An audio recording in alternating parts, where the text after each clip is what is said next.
If the Olympics had an event for worry, my mom would have taken the gold. More than once. She took her worrying seriously. Mom trumped Ralphie's mother. You know, the mom in the Christmas Story movie who nagged, "You'll shoot your eye out." Motherhood wasn't easy for her. She had tried to have a baby for 4 years. I was a tiny preemie, and then my sister was born during the worst blizzard ever. She believed the surest way to protect us from life's many dangers was to teach us absolute, immediate obedience. As coach of our family, Mom started our training early. It was like preparation for our own Olympic event. I was a member of Team Parent Pleaser. My little sister, not so much. She sported the colors of Team Rebel. The daily exercise regimen included moral lessons. Our vitamin supplements were parables at church. The endurance training consisted of my mom's own cautionary tales, honed with each repetition. One of my mom's stories is etched in my memory. A little boy was so obedient that when his mother told him to stop walking, he didn't even finish his step. His life was saved. A very poisonous snake was coiled just beneath his foot. Then there were the follow-up drills. Mom would unexpectedly shout, "Halt! Stop! Don't move!" I began to neurotically anticipate the next drill and freeze, foot midair for no apparent reason. My impish Team Rebel sister, concerned for my sanity, staged a mutiny. One day, after a stop order, she simply kept moving.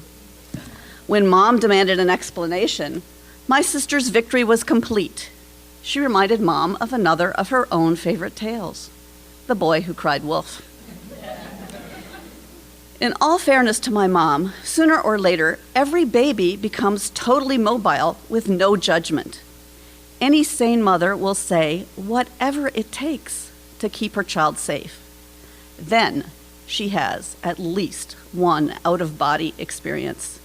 She hears her mother's words come out of her own mouth.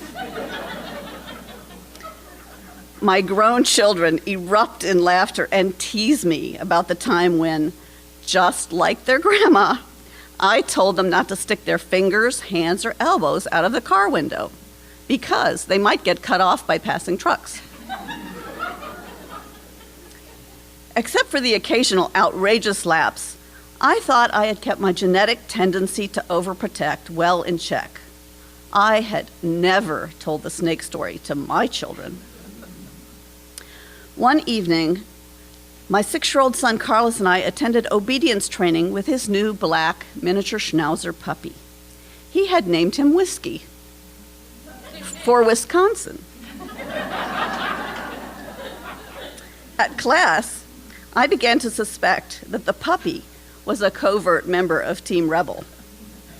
While all the other dogs learned to heel and stay, Whiskey was the only puppy that wiggled and tangled my son in the leash. The canine coach glanced our way and revised her lesson plan on the spot. She taught the front command. The owner was to shout front only in a dangerous situation to save the dog's life. My cheeks burned. Swallowed pride caught in my throat. My children knew to drop and roll in a fire, and they had stranger danger code words, but I had failed. My mother had been right. Even dogs were taught a safety command that required unquestioning obedience. Later that night, my family decided the word freeze would be our emergency signal.